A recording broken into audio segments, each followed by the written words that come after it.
Hello everyone, this is Suyesh here. So now in this video we are in the section of our esophagus second part video, and in this video we'll be discussing the parts. Okay, it's anatomy actually. Okay, in the previous video we discussed about the topography. Okay, its relation in the different sections, that is cervical, abdominal, and your thoracic esophagus. And now in this video we'll be discussing the parts of esophagus. What is the length and where it is located, from which part to which part. Okay, each part we'll be discussing, and and and after that we'll be going on to the constructions of esophagus. Okay. So first of all, you know that esophagus is a hollow muscular organ. Okay, hollow muscular tube you can say, or hollow muscular organ, which is actually going from the region of your pharynx till the cardiac orifice of stomach. Okay, so it is just a narrow tube which is present between your pharynx and stomach. In simple words, you can say it is a narrow tube which is present between your pharynx and stomach. Okay, and its length is actually 25 centimeter. Okay, 25 centimeter its length, and width is around, you can say width is around 2 centimeter. Okay, so width is around 2 centimeter. Okay, and it is in normal position it is actually collapsed. Okay, it is compressed, it is not bloated. Okay, but it is compressed, or you can say it is collapsed normally. When the food comes, then it actually opens or bulges. Okay, in the form of tube. Okay, and in normal position it is actually shrinked, or you can say it is collapsed. Okay, in normally. Okay, flattened.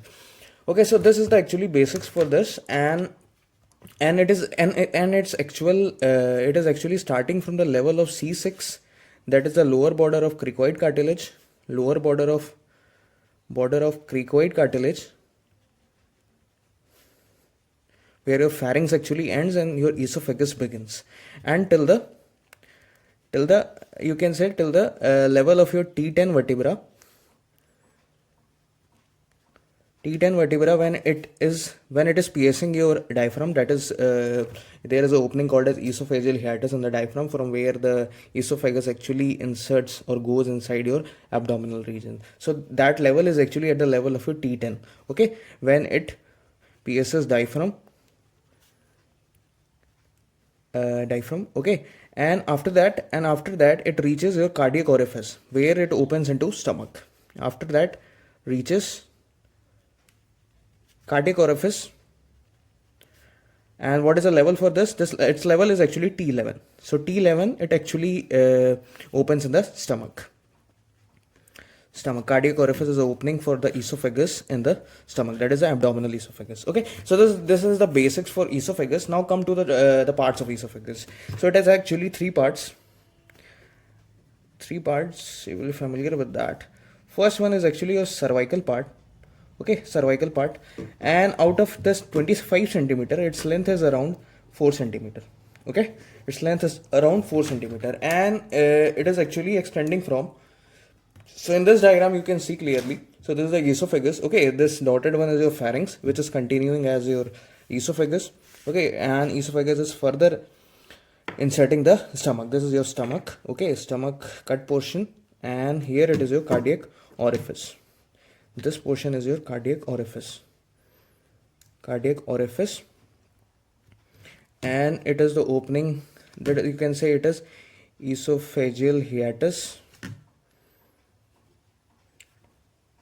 where your esophagus actually pierces your diaphragm, and it is actually right cruise of. In the right cruise, diaphragm has two cruise, right and left. So in the right cruise actually the esophageal hiatus opening is present. Okay, so it is that opening, and it is the right cruise which is covering or which is present posteriorly. We have discussed in the topography, in the abdominal topography.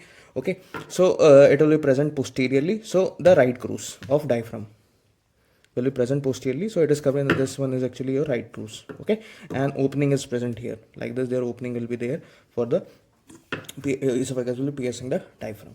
Okay, and this one is your actually cricopharyngeus muscle.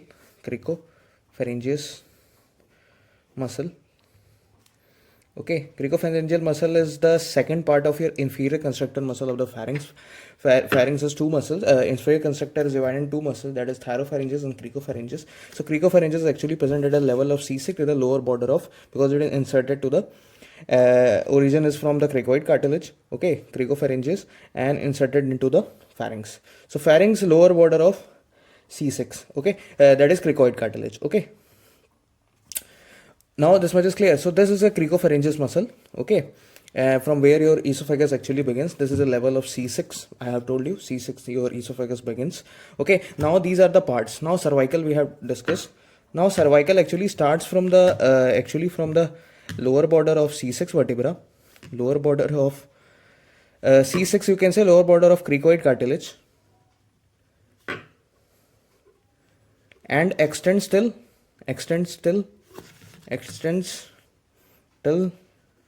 the superior border of manubrium of sternum, manubrium of sternum. Okay, so it is a structure present in the sternum bone. Okay, so like this I can show it to you here, like this it will be present. Okay, the manubrium of sternum will be like this. Okay, so and sideways will be the ribs. So the superior border will be the exit place for this cervical part, so ending here. So this much part is your cervical part. Cervical, how much? 4 centimeter. And this is a lower border of cricoid cartilage, where actually your cricopharyngeal muscle begins. Okay, the origin of your crico, because cricoid cartilage is origin, and pharynx, in the pharynx it actually inserted. Okay, so origin is from the lower border of cricoid cartilage at the level of C6 vertebra and ends at the superior border. So this is the superior border of your manubrium. This is your manubrium. Okay, so this much is clear. Now come on to the second part. As the esophagus continues forward, it now inserted in the thoracic part. Okay, through the thoracic inlet. Now this part is called as thoracic part of esophagus. Okay, and it is about 20 centimeter in length out of 25. Okay, so this much part you can see from the superior border of your manubrium. Okay, manubrium of sternum till the esophageal opening, that is the hiatus of esophagus, till here. Okay, so this much part is your thoracic part. Okay, what is the length? Length is around 20 centimeter. Okay, so it is the esophageal hiatus. So it is extending from superior border of manubrium, okay, till esophageal opening in diaphragm, or you can say esophageal hiatus, esophageal opening in diaphragm. Okay, now this much is clear. Now the third part. So this much area is the because this esophagus starts from the lower part of your neck, that is the cervical region. That is the lower part of your neck is the cervical portion of your esophagus. Now it goes inside your thorax region through thoracic inlet, and that portion is called as thoracic part of the esophagus, and it is about the longest part, and it is about, you can say, 20 centimeter out of 25 centimeter, and cervical is 4 centimeter. Now comes your abdominal part. Abdominal part is actually very short, and it is around 1 to 2 centimeter.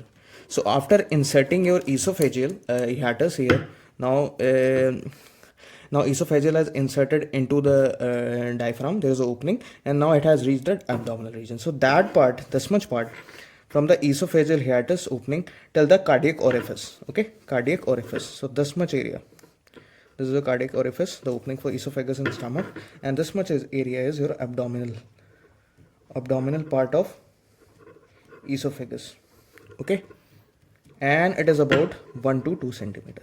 Okay, out of 25 centimeter. This much is clear. Now it is starting from esophageal opening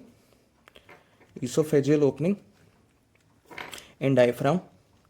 It is also called as esophageal hiatus.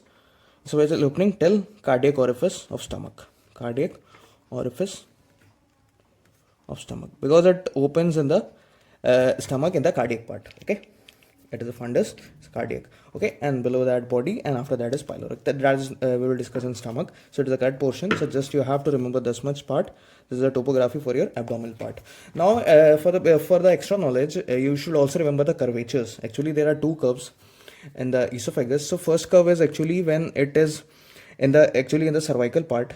Actually when it is in the lower neck, it takes a turn here. Okay, takes a turn here before entering the thorax. Okay, before entering the thorax, it takes a turn, and again at the level of your T5 vertebra, it again comes to the midline, and again when it is crossing the descending aorta, we have discussed in topography, you have seen, and the posterior side, your like this, your thoracic aorta is present. So when it is crossing thoracic aorta, then again it takes a turn to the left. So actually there are two turns. It is one turn is at compared to the cervical spine, and one turn is at the thoracic spine. Okay, so there are two curvatures for this, side curvatures.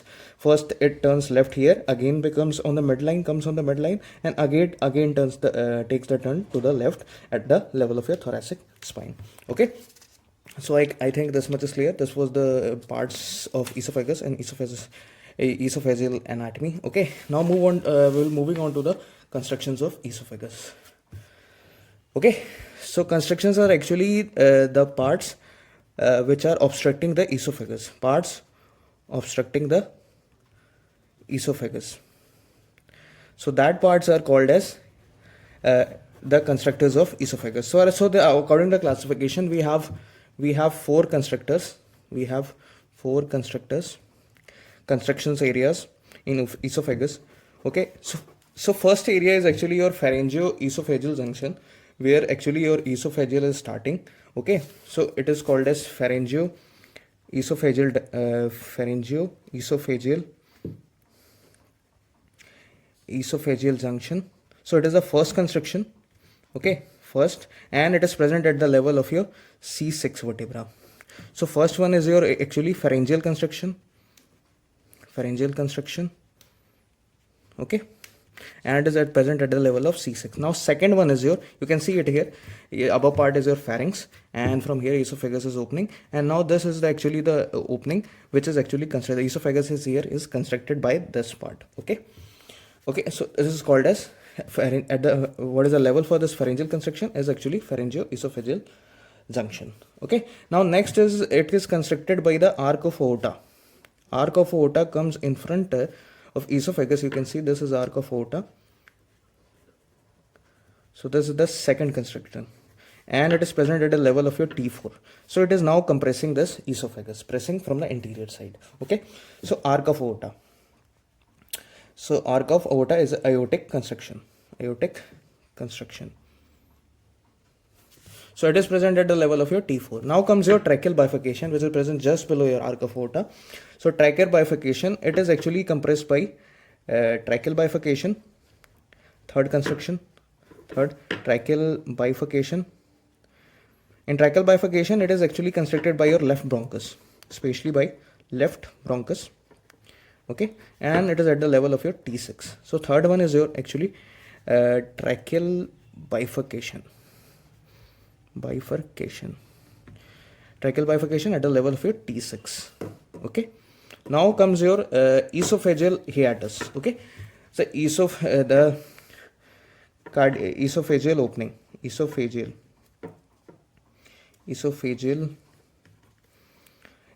cardiac opening, you can say. Cardiac opening is the fourth construction, where it is pressed by this esophageal hiatus, or this is the actually the diaphragm. Okay, where your esophageal opening is present. So by that the esophagus in the lower part is compressed. So it is the fourth part is present at the level of your T10. Okay, T10. Okay, so last one is cardioesophageal junction, you can say. Cardioesophageal junction. Cardiac esophageal junction.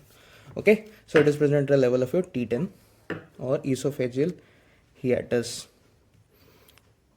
where your esophagus pierces your diaphragm, where esophagus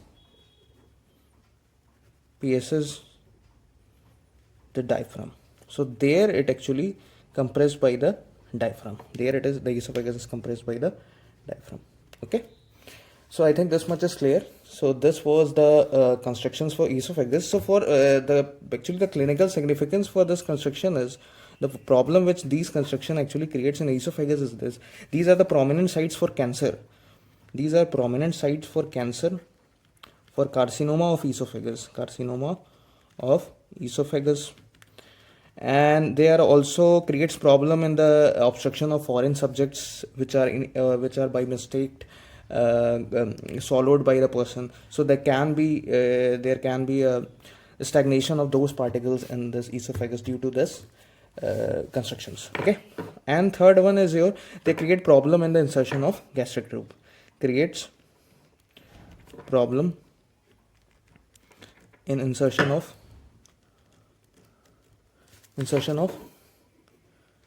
gastric tube.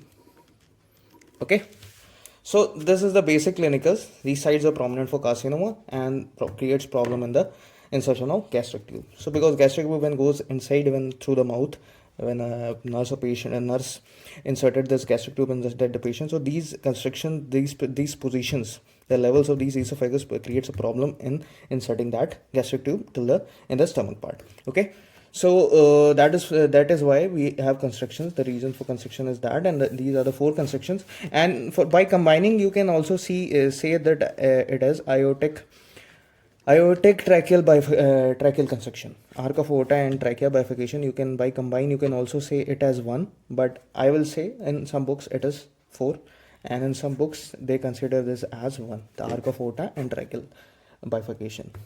Okay, so that is no need.